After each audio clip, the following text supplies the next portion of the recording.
2024 போட்ட கேஸ் இப்போ வரைக்குமே வந்து முடியவே இல்லை. சேம் டைம் நான் நினைச்சா விடலாம், ஆனா பண்ண மாட்டேன். அது மாதிரிதான் இவங்க வந்து பண்ணிட்டு இருக்காங்க.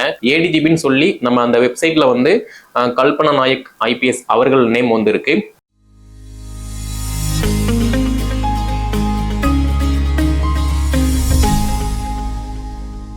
டிஎன் யூசர்பி நடத்தக்கூடிய எஸ்எக்ஸ்எம்கான நோட்டிபிகேஷன் எப்போ பப்ளிஷ் பண்ணுவாங்க? அதே மாதிரி 2024 போட்ட கேஸ் இப்போ வரைக்குமே வந்து முடியவே இல்லை. சேம் டைம் கோர்ட் வந்து ஒரு சில டாக்குமெண்ட் டிஎன் யூசர்பி போர்டு கிட்ட வந்து கேட்டாங்க அப்படின்னா அதையுமே போர்டு வந்து சப்மிட் பண்ணலை. அதனாலேயுமே இந்த கேஸ் வந்து ரொம்ப லாங் டர்மா போய்கிட்டு இருக்கு. இதுல நிறைய பேர் கேட்க விஷயம் என்ன அப்படின்னா, எதனால இந்த கேஸ் வந்து முடிய மாட்டுக்கு?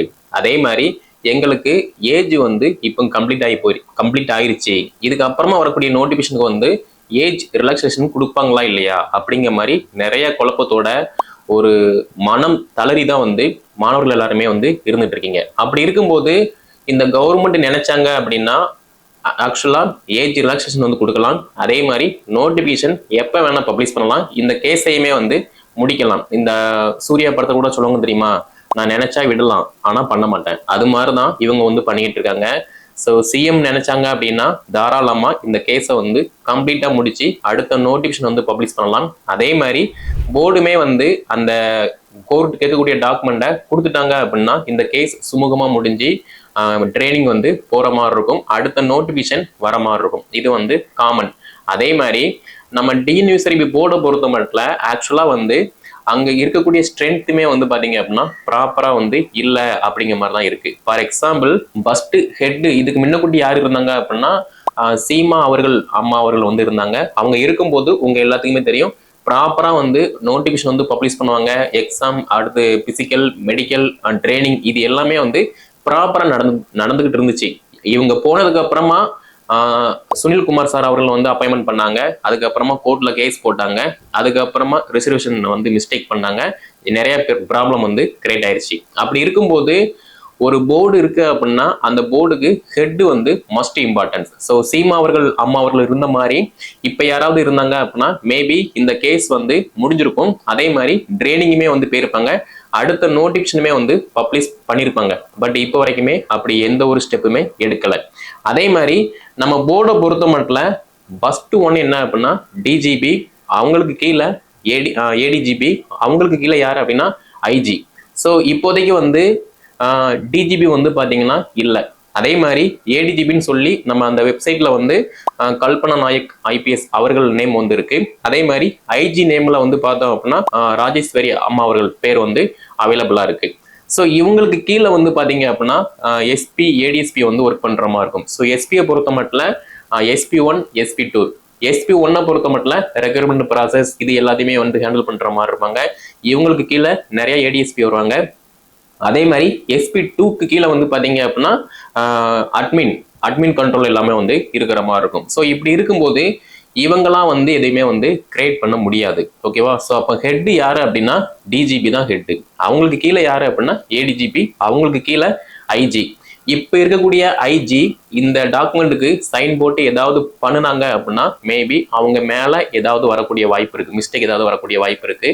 ஸோ அதனால கூட இது வந்து டிலே ஆகலாம். ஏன்னா கோர்ட்டுக்கு ஒரு ப்ராப்பரான டாக்குமெண்ட்டை நம்ம கொடுத்துட்டோம் அப்படின்னா கோர்ட்டு வந்து ஓகே நாங்க வந்து இதை வந்து அப்செட் பண்ணுதோம், இதுக்கு அப்புறமா வரக்கூடிய எந்த ஒரு ரெக்யூர்மெண்ட்லயுமே வந்து இந்த மாதிரி மிஸ்டேக் நீங்க பண்ணாம பாத்துக்கோங்க அப்படிங்கிற மாதிரி விட்டுருவாங்க. அப்படி இல்லை நான் வந்து டாக்குமெண்ட்டும் சப்மிட் பண்ண மாட்டேன், நீங்க கேட்கறதையுமே நான் வந்து ஒபே பண்ண மாட்டேன் அப்படின்னா ஒண்ணுமே பண்ண முடியாது. ஸோ உங்களுக்கே புரியும்னு நினைக்கிறேன்.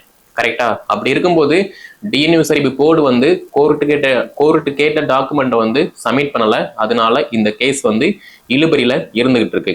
அதே மாதிரி வயது தளர்வை பொறுத்த மட்டும் எல்லாமே சிஎம் கையில மட்டும்தான் இருக்கு. ஸோ கொரோனா டைம்ல எப்படி நமக்கு ஏஜ் ரிலாக்ஸேஷன் கொடுத்தாங்களோ அதே மாதிரி இந்த டைம்ல கவர்மெண்ட் சைடு தான் ஃபால்ட்டு. சரியா? அப்படி இருக்கும்போது அவங்க இதை ரியலைஸ் பண்ணி மாணவர்கள் நலன் கருதி ஒரு ஸ்டெப் எடுத்தாங்க அப்படின்னா பெட்டராகவே வந்து அவைலபிளா இருக்கும்.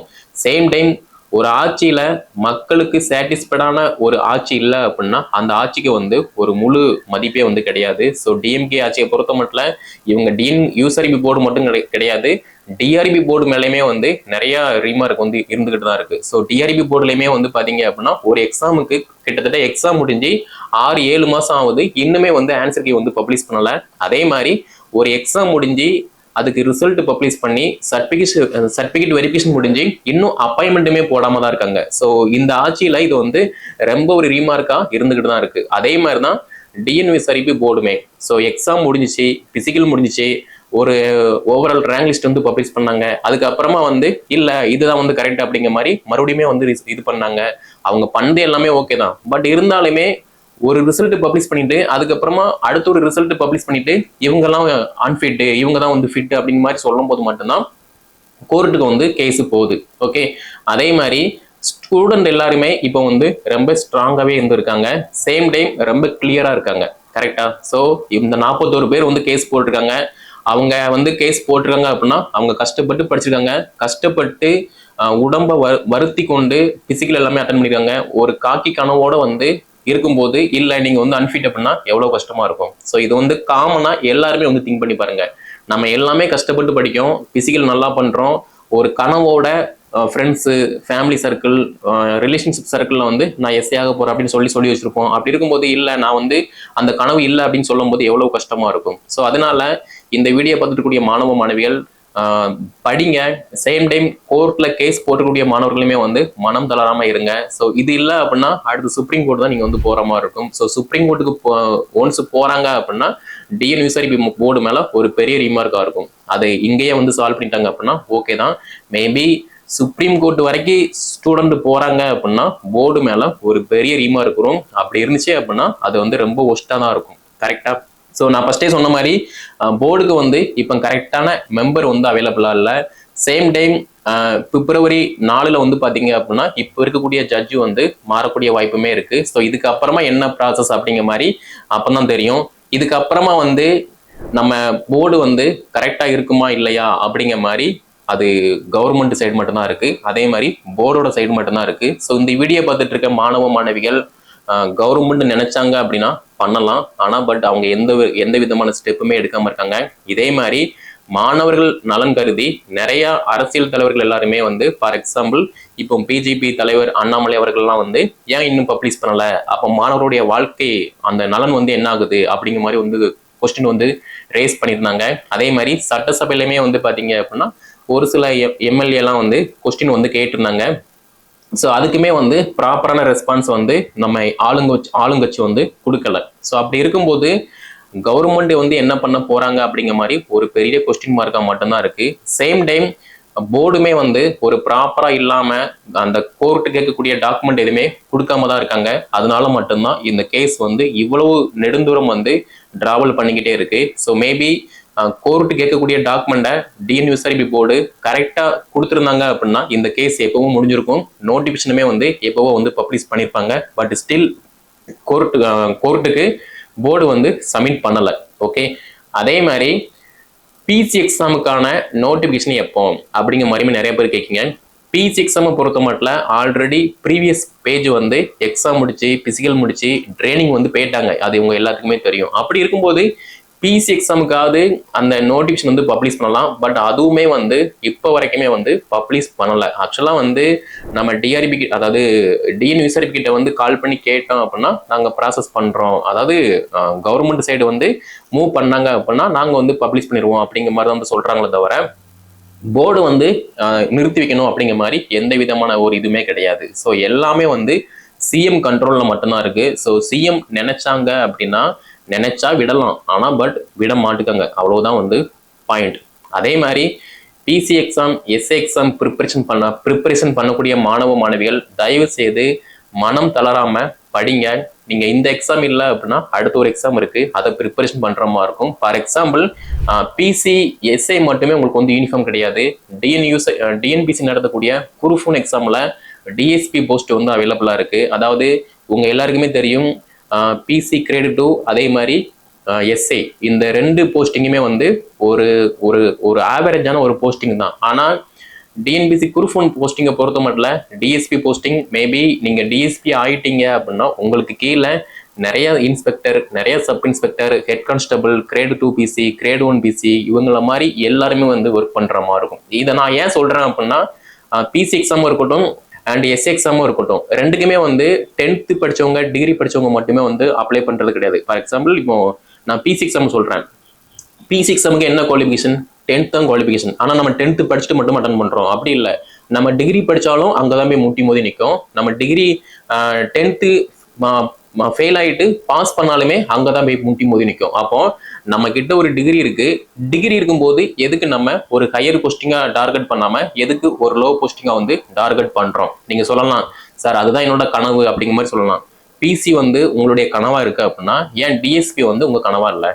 நீங்க பிசி ஆயிட்டீங்க அப்படின்னா நீங்க தான் லோ ரேங்க். ஆனா நீங்க டிஎஸ்பி ஆயிட்டீங்க அப்படின்னா நீங்க கிட்டத்தட்ட ஒரு 4-5 பதவிக்கு மேலதான் நீங்க வந்து ஹெட். உங்களுக்கு கீழே இன்ஸ்பெக்டரோட பவர்னு சொல்லி உங்களுக்கு எல்லாத்துக்குமே தெரியும். சப் இன்ஸ்பெக்டர், அதுக்கப்புறமா SSI, head constable, grade 1 PC, grade 2 PC இவங்க எல்லாருமே வந்து உங்களுக்கு கீழே வந்து வேலை பார்க்க போறாங்க. இது ஒரு ஆப்ஷன். இதே மாதிரி UPSC exam, union public service commission, அந்த எக்ஸாம் நீங்க கிளியர் பண்ணிட்டீங்க அப்படின்னா ஒரு எஸ்பியா வந்து வந்துடலாம். உங்க எல்லாருக்குமே தெரியும், எஸ்பி தான் ஒரு டிஸ்ட்ரிக்ட்டுக்கு வந்து ஹெட். இது போக சிட்டி சைடு அப்படின்னா நிறைய பதவி, நிறைய இது வந்து இருக்கு, அதிகாரம் வந்து இருக்கு. அப்படி இருக்கும்போது வாய்ப்புகள் வந்து எவ்வளவோ இருக்கு. அதை நம்ம ப்ராப்பரா பயன்படுத்திக்கிட்டோம் அப்படின்னா ஈஸியா வந்து சக்சஸ்ஃபுல்லா போட்டி போட்டுட்டு இருக்கலாம். இது நான் ஏன் சொல்றேன் அப்படின்னா, எஸ்ஐ இப்படிதான் பண்ணிட்டு இருக்காங்க. அதாவது டிஎன்யூசரிபி போர்டு வந்து இப்படி பண்ணிட்டு இருக்காங்க. இது வந்து ஓகே ஆகாது, வந்தா பாத்துக்கலாம் அப்படிங்கிற மாதிரி விட்டுட்டு டிஎன்பிசி குரூப் 1 எக்ஸாம், அதே மாதிரி நேற்றைய தினம் வந்து டேட் வந்து 23, 22ஆம் தேதி வந்து யூபிஎஸ்சிக்கான நோட்டிபிகேஷன் வந்து பப்ளிஷ் பண்ணாங்க. அதை பார்த்துட்டு நம்ம அகாடமில நிறைய பேர், சார் என்னோட கனவு வந்து எஸ்ஐ தான், பட் அங்க வந்து இப்போ ரெக்ரூட்மெண்ட் எதுவுமே இல்லை, நான் யூபிஎஸ்சிக்கு வந்து படிக்கேன், சேம் டைம் நான் தடுக்கி விழுந்தேன் அப்படின்னா டிஎன்பிசி குரூப் 1ல வந்து விழுந்துருவேன், நான் டிஎஸ்பி ஆயிடுவேன் அப்படின்னு ஒரு பாசிட்டிவ் மைண்டோட படிச்சுட்டு இருக்காங்க. ஸோ இந்த வீடியோ பார்த்துட்டு இருக்க நீங்க எப்படியும் ஒரு டிகிரி ஹோல்டரா தான் இருப்பீங்க. அப்படி இருக்கும்போது பிசி எஸ்ஐ மட்டும் உங்களுடைய கனவா இருக்க வேண்டாம். எஸ்பி, அதாவது யூபிஎஸ்சி எக்ஸாம் நடத்தக்கூடிய ஐபிஎஸ், அதே மாதிரி டிஎன்பிசி நடத்தக்கூடிய டிஎஸ்பி, இதையுமே வந்து நீங்க கொஞ்சம் கன்சிடர் பண்ணுங்க. ஏன்னா கவர்மெண்ட் வந்து இப்படி பண்ணிட்டு இருக்காங்க, நம்ம எதுவுமே வந்து பண்ண முடியாது. உங்களுக்கு எல்லாத்துக்குமே தெரியும், இந்த வீடியோ முன்னாடி ஒரு சில வார்த்தைகள் வந்து பேசலாம், பேச முடியாது, நிறைய ரெஸ்ட்ரிக்ஷன் இருக்கு. அதனால புரிஞ்சுக்கோங்க, ஏஜ் ரிலாக்ஸேஷனை பொறுத்த மட்டும் அது சிஎம் கூட கையில மட்டும்தான் இருக்கு, போர்டோட கையில வந்து கிடையாது. அதே மாதிரி நோட்டிபிகேஷனை பொறுத்த மட்டும் இந்த கேஸ் முடிஞ்சா மட்டும்தான் ஷோரா வந்து நோட்டிபிகேஷன் வந்து பப்ளிஷ் பண்ணுவாங்க. அப்படி இல்லை அப்படின்னா பண்ண முடியாது. நிறைய யூடியூப் சேனல்ல வந்து டிசம்பர் இந்த நாளைக்கு வந்து நாளா கழிச்சு தான் சொன்னாங்க, பட் இப்போ வரைக்குமே வந்து எந்த ரெஸ்பான்ஸும் கிடையாது. அதே மாதிரி இந்த நோட்டிபிகேஷன் வருது அப்படின்னா இதுக்கு அப்புறமா என்ன பண்ண போறாங்க அப்படிங்கிற மாதிரி அதுவுமே வந்து ஒரு பெரிய கொஸ்டின் மார்க்கா தான் இருக்கு. ஒரு ப்ராப்பரான ஒரு போர்டுல மெம்பர் இல்லை அப்படின்னா இந்த மாதிரி நிறைய சிச்சுவேஷன் வந்து நடந்துகிட்டு தான் இருக்கும். அதே மாதிரி நிறைய ப்ராப்ளம்ஸ் வந்து இருந்துகிட்டு இருக்கு, அதை எல்லாத்தையுமே வந்து ஷேர் பண்ண முடியாது. ஸோ மாணவர்களையே நீங்க படிங்க, படிச்சா மட்டும்தான் பாஸ் பண்ண முடியும். பிசி எஸ்ஐ மட்டுமே நமக்கு வந்து கனவா இருக்க வேண்டாம். எஸ்பி டிஎஸ்பி இதையுமே வந்து கனவா டார்கெட் பண்ணுங்க. உங்களால எஸ்ஐ பிசிக்கு படிக்க முடியும் அப்படின்னா யூனியன் பப்ளிக் சர்வீஸ் நடத்தக்கூடிய ஐபிஎஸ் எக்ஸாமுக்குமே உங்களால படிக்க முடியும். நீங்க தான் வந்து போட்டி போடணும். நீங்க எவ்வளவு ஸ்ட்ராங்கா இருந்தீங்க அப்படின்னா எஸ்ஐக்கு வந்து போட்டி போடுறீங்களோ அதே மாதிரி டிஎன்பிசி குரூப் 1 எக்ஸாம், யூபிஎஸ்சி எக்ஸாமுக்குமே நீங்க போட்டி போடுங்க. உங்க மேல நம்பிக்கை வச்சு நீங்க ப்ரிப்பரேஷன் பண்றீங்க அப்படின்னா ஈஸியா ஒரு எஸ்பியாவோ ஒரு டிஎஸ்பியாவோ பதவியில் அமரலாம். இது வந்து மஸ்ட் இம்பார்ட்டன்ஸ். ஸோ இனி டிசிஷன் எடுக்கக்கூடியது உங்களோட கையில மட்டும்தான் இருக்கு. இது நான் சொல்ல வேண்டிய அவசியமே இல்லை. பட் இருந்தாலுமே நம்ம கிட்ட நிறைய எஸ்சி ஸ்டூடெண்ட் வந்து இப்போ டிஎன்பிசி குரூப் 1 எக்ஸாமுக்கும் அதே மாதிரி யூபிஎஸ்சி எக்ஸாமுக்குமே வந்து ப்ரிப்பரேஷன் பண்ணிட்டு இருக்காங்க. அதனால நான் சொல்லிட்டு இருக்கேன். ஸோ டிஎன்பிசி குரூப் 1 எக்ஸாம் அதே மாதிரி யூபிஎஸ்சி எக்ஸாம் இந்த 2 எக்ஸாமினேஷனுக்குமே நம்ம ஃப்ரீயாக தான் வந்து கைடன்ஸ் கொடுப்போம். டெஸ்ட் பேஜுமே வந்து கண்டக்ட் பண்ணுறோம். என்ன படிக்கணும், எப்படி படிக்கணும், எப்படி படித்தா நம்ம ஈஸியாக வந்து பாஸ் பண்ண முடியும், ப்ரிலிம்ஸ்னா என்ன, மெயின்ஸ்னா என்ன அப்படிங்கிற மாதிரி, இன்டர்வியூனா என்ன அப்படிங்கிற மாதிரி எல்லாமே நம்ம ஸ்டெப் பை ஸ்டெப்பாக வந்து கைடன்ஸ் கொடுத்துட்டு இருக்கோம். ஸோ இந்த வீடியோ பார்த்துட்டு இருக்கக்கூடிய காக்கி மாணவர்கள் எல்லாருமே டிகிரி படிச்சிருப்பீங்க. டிகிரியை வேஸ்ட் பண்ணக்கூடாது, நம்ம யூனிஃபார்ம் போடணும் அப்படின்னா போடுது ட்ரிபிள் ஸ்டார் வச்ச ஒரு டிஎஸ்பி யூனிஃபார்ம் வந்து போடுவோம். அப்படி இல்லை அப்படின்னா 1 ஸ்டார் வச்சு அசோக சக்கரம் வச்ச எஸ்பி யூனிஃபார்ம் வந்து போடுவோம். அந்த யூனிஃபார்முக்கு நம்மளுடைய தகுதியை நம்ம வளர்த்துக்கிட்டோம் அப்படின்னா ஈஸியா வந்து அந்த பதவியில் அமரலாம். ஓகே, ஸோ ரெக்ரூட்மெண்ட்டை பற்றி இதுதான் வந்து ஒரு நியூஸு. இதுக்கு அப்புறமா வந்து இது வந்து நான் போடக்கூடிய ஒரு டார்கெட்டே கிடையாது, போடக்கூடிய எண்ணமே கிடையாது. நிறைய ஸ்டூடெண்ட் சார் என்ன நடந்துகிட்டு இருக்கு கொஞ்சம் கிளாரிஃபிகேஷன் கொடுங்க அப்படிங்கிற மாதிரி வந்து கேட்டீங்க, அதனால மட்டும்தான் இந்த வீடியோ. ஸோ கோர்ட்டு கேட்ட அந்த டாக்குமெண்ட்டை போர்டு வந்து சப்மிட் பண்ணல. சேம் டைம் வந்து நிறைய சிச்சுவேஷன் வந்து போயிட்டு இருக்கு, அதனால இழுபறியில இருந்துகிட்டு இருக்கு. ஓகே, ஸோ படிக்கக்கூடிய மாணவ மாணவிகள் தாராளமாக வந்து படிங்க. அதே மாதிரி போட்டியுமே வந்து அதிகமாக வந்து தான் இருக்கும் இந்த வருஷம் வரக்கூடிய எக்ஸாமுக்கு. நீங்கள் படிச்சீங்க அப்படின்னா ஈஸியாக பாஸ் பண்ணலாம், படிக்கல அப்படின்னா ஒன்றும் பண்ண முடியாது. எல்லாமே வந்து உங்கள் கையில் மட்டும்தான் இருக்கு. ஓகே, ஸோ வேற ஏதாவது டவுட் அப்படின்னா கீழே கமெண்ட்ல வந்து லீவ் பண்ணுங்க. இந்த வீடியோ தொகுப்பை டிஎன் யூஎஸ்ஆர்பி ப்ரிப்பரேஷன் பண்ணக்கூடிய எஸ்ஐ மாணவர்கள், பிசி மாணவர்கள் அவங்க எல்லாத்தையுமே ஷேர் பண்ணுங்க, அவங்களும் வந்து படித்து பயன்பெறட்டும். அடுத்த ஒரு வீடியோ தொகுப்புல போர்டு சம்பந்தப்பட்ட ஏதாவது நியூஸ் இருந்துச்சு அப்படின்னா நான் அப்டேட் பண்றேன். அது எல்லாமே வேணும் அப்படின்னா நம்முடைய சேனல் நீங்க சப்ஸ்கிரைப் பண்ணல அப்படின்னா சப்ஸ்கிரைப் பண்ணிக்கோங்க. நன்றி, வணக்கம்.